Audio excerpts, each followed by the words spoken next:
सभी धम्म मित्रों को सब प्रेम नमोता जय भीम। बौद्ध भारत में आपका स्वागत है। संयुक्त निकाय में बंगी सूत्र का जो बंगी संयुक्त का जो पांचवा सूत्र है, सुभाषित सूत्र। सुभाषित के लक्षण। श्रावस्ती जैतवन में जहाँ भगवान ने भिक्षुओं को आमंत्रित किया कि भिक्षुओं, वदंत के उन भिक्षुओं ने भगवान को उत्तर दिया। भगवान बोले, भिक्षुओं, 4 अंगों से युक्त होने पर वचन सुभाषित होता है, दुर्भाषित नहीं। विज्ञों से अनिध्य निध्य नहीं। किन 4 से? भिक्षु सुभाषित ही बोलता है, दुर्भाषित नहीं। जो सत्पुरुष होते हैं वो ऐसा कुछ नहीं बोलते जिससे दूसरे को ठेस पहुंचे। जो ठेस पहुंचाने वाला जो बोल हैं वो दुर्भाषित में आते हैं और किसी के दुख पे मरहम लगाने जैसे भाषण बोलते हैं, शब्द बोलते हैं, तो वो सुभाषित की श्रेणी में आते हैं। धर्म ही बोलता है, अधर्म नहीं। अगर किसी को सलाह देनी है तो शील की सलाह दें, दुश्शील की नहीं। ऐसे कोई काम की सलाह न दें जिसे करके आपका मित्र जो आपसे सलाह मांग रहा है वो गड्ढे में चला जाए या वो दुख में पड़ जाए। ऐसी सलाह न दें, वही अधर्म नहीं। प्रिय से बोलता है, अप्रिय से नहीं। जो आपको सुनता है प्रेम से उसे सुनाता है और अप्रिय से नहीं। सत्य ही बोलता है, असत्य नहीं। झूठ नहीं बोलेगा तो सत्य ही बोलेगा। भिक्षुओं, इन 4 अंगों से युक्त वचन सुभाषित होता है, दुर्भाषित नहीं। विज्ञों से अनिंद्य होता है, निंद नहीं, निंद्य नहीं। यानी कि ऐसे शब्दों की कोई सुभाषण की कोई निंदा नहीं कर सकता। भगवान ये बोले और कहकर बुद्ध फिर भी बोले, संतों ने सुभाषित को ही उत्तम कहा है। दूसरे धर्म कहे, अधर्म नहीं। तीसरे प्रिय कहे, अप्रिय नहीं। चौथे सत्य कहे, असत्य नहीं। ये 4 प्रकार की जो वाणी है ये सुभाषण के लक्षण है। तब आयुष्मान बंगी से आसन से उठ उपरनी को एक कंधे पर संभाल भगवान की ओर हाथ जोड़कर बोले, भगवान, मैं कुछ कहना चाहता हूँ। बुद्ध, मुझे कुछ कहने का अवकाश मिले। भगवान बोले, बंगीस, कहो, अवकाश है।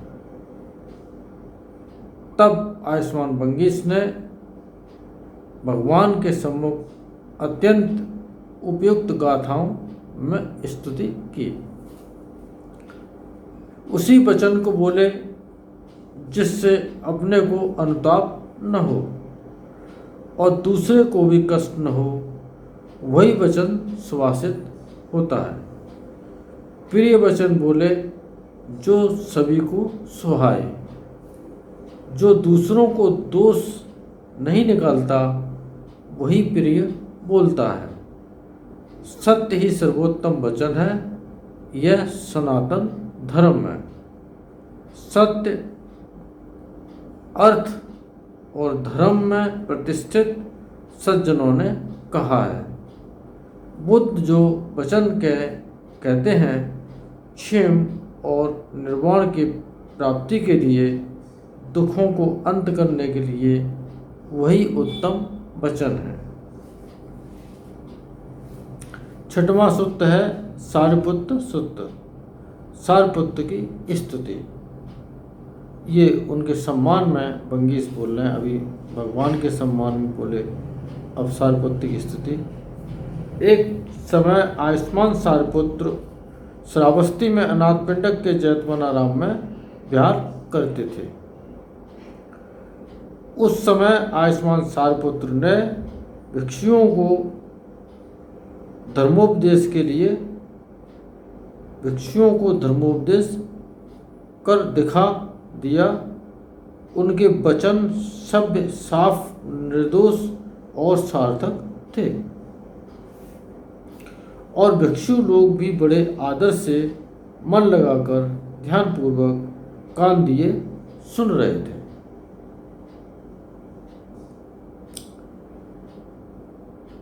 कुछ भिक्षु संघ का जो बड़ा हिस्सा, वो इतना साहस नहीं जुटा पाते थे कि सीधे भगवान से जाकर के पूछ लें, जबकि भगवान के द्वार सबके लिए समान रूप से खुले थे। लेकिन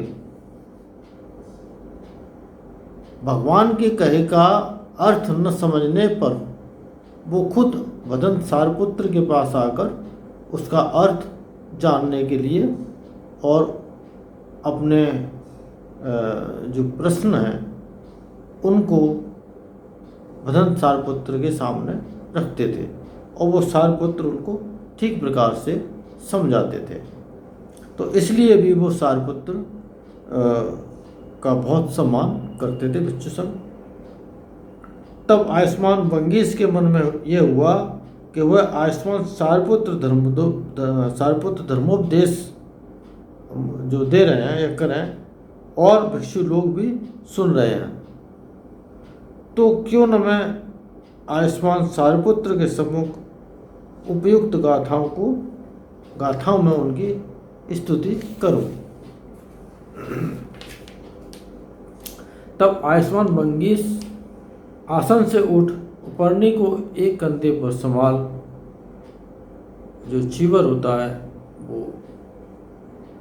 वो दाहिने कंधा खुला रहता है और बाएं कंधे पर उसको संभाल करके, और आयुष्मान सारिपुत्र की ओर हाथ जोड़ कर बोले, आवो सारिपुत्र, मैं कुछ कहना चाहता हूँ, आवो सारिपुत्र, मुझे कहने का अवकाश मिले।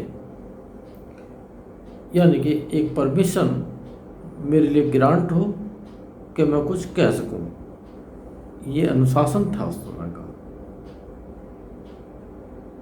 आवोस वंगीस, अवकाश है, कहें, यानी परमिशन ग्रांटेड हो गई, अब कहें।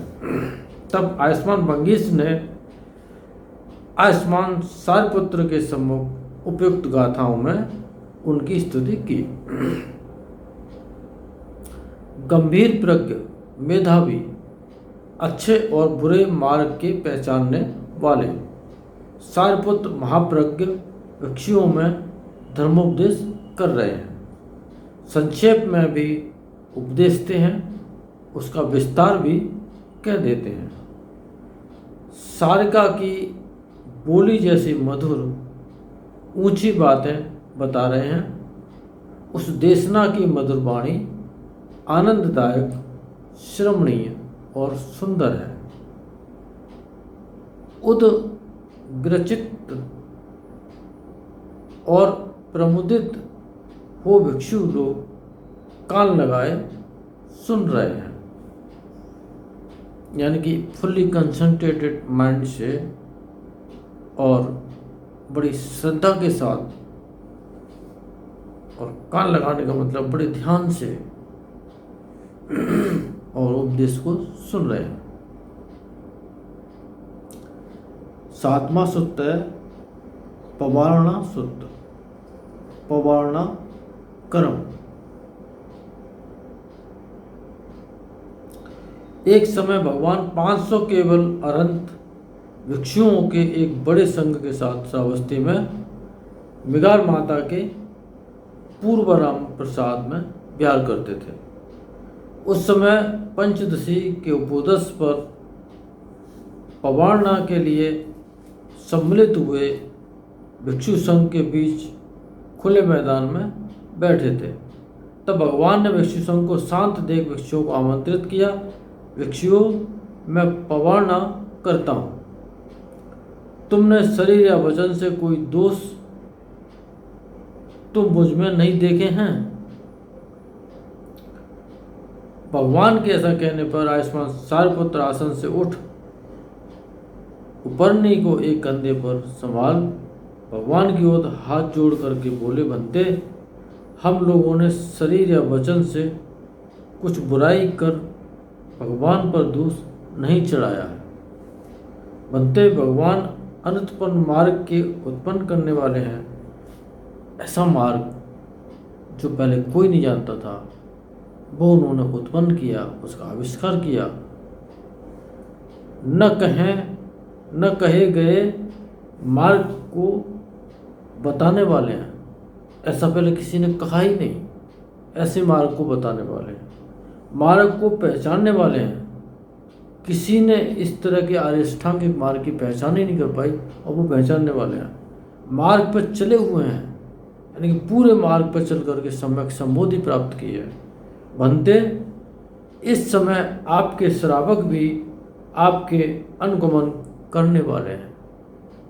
आपके जो श्रावक हैं, संघ है, उपासक उपासिका संघ है, भिक्षु संघ है, सब आपके फॉलोअर हैं, आपका अनुगमन करते हैं। आप जो बताते हैं वो करते हैं।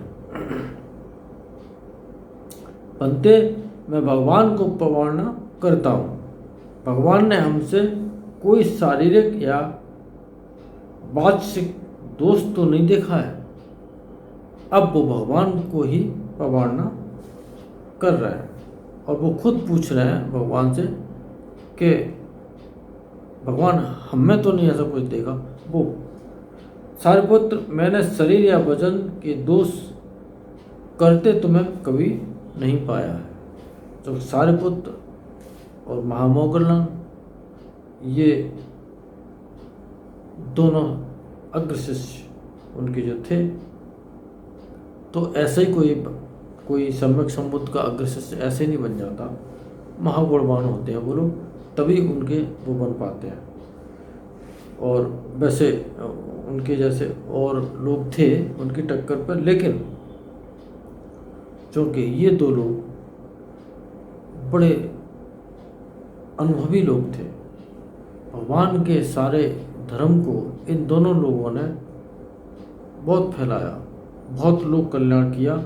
भगवान की जो इच्छा थी लोक कल्याण की, उसे इन दोनों लोगों ने, दोनों महान भावों ने और उस काम को किया।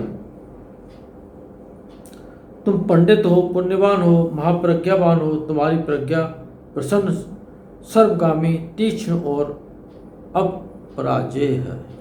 आपको ये तुम्हें कोई पराजित नहीं कर सकता प्रज्ञा में, और प्रज्ञा में पराजित नहीं कर सकता तो फिर किसी में पराजित नहीं कर सकता। तो प्रज्ञा श्रेष्ठ है। सारपुत्र जैसे चक्रवर्ती राजा का ज्येष्ठा पुत्र पिता के प्रवर्तित चक्र का सम्यक प्रवर्तन करता है, वैसे ही तुम मेरे प्रवर्तित अनंत धर्म चक्र का सम्यक प्रवर्तन करते हो। जैसे चक्रवर्ती राजा का कोई पुत्र होता है, ठीक उसी तरह से सम्यक संबुद्ध के तुम पुत्र हो। बनते, यदि भगवान हमसे कोई शारीरिक वाचक दोष पाते हैं तो भगवान इन 500 भिक्षुओं में भी कोई दोष नहीं पावेंगे। सारपुत्र, हम इन 500 भिक्षुओं में भी कोई दोष नहीं पाते हैं। 500 भिक्षु, अरहंत भिक्षु, अरहंत तो वैसे भी निर्दोष हो ही जाते हैं, लेकिन 500 में भी जो उनके शिष्य थे, जो 500 भिक्षु संघ के, तो उनमें भी कोई दोष नहीं था, वो निर्दोष थे। सारपुत्र, इन 500 भिक्षुओं में भी 60 भिक्षु त्रिविद्य, तीनों विद्याओं को जानने वाले। आज कोई वेद नाम की किताब या 3 वेद पढ़ लिए तो त्रिवेदी हो गए, है ना। वो त्रिवेदी नहीं, त्रिविद्य होता है। और वो त्रिविद्य कोई अनंत ही होता है, तीनों विद्याओं को वही पूरा करता है। जो कोई आंखों से किताब पढ़ने वाली बातें नहीं होती हैं और त्रिवेदी हो गए, ऐसे नहीं है। अनंत त्रैविद्य होते हैं। 60 भिक्षु पटभिज्ञ, 60 भिक्षु दोनों भागों से विमुक्त और दूसरे प्रज्ञा विमुक्त। तब आयुष्मान वंगीस आसन से उठ उपन्नी को एक कंधे पर संभाल भगवान की ओर हाथ जोड़ बोले, भगवान मैं कुछ कहना चाहता हूँ, बुद्ध मुझे कहने का अवकाश मिले। भगवान बोले, वंगीस अवकाश है, कहो।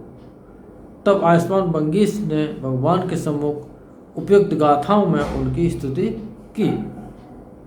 आज पंचदशी को विशुद्धि के निमित्त 500 भिक्षु एकत्रित हुए हैं। 10 मानसिक बंधनों को काटने वाले, निष्पाप, पुनर्जन्म से मुक्त, जैसे चक्रवर्ती राजा अमात्यों के साथ चारों ओर घूम जाता है समुद्र तक पृथ्वी के चारों ओर, वैसे ही विजित संग्राम अनुत्तर नायक की उपासना उनके श्रावक गण करते हैं। त्रिविद्य मृत्यु को जीतने वाले सभी भगवान के पुत्र हैं। इनमें कुछ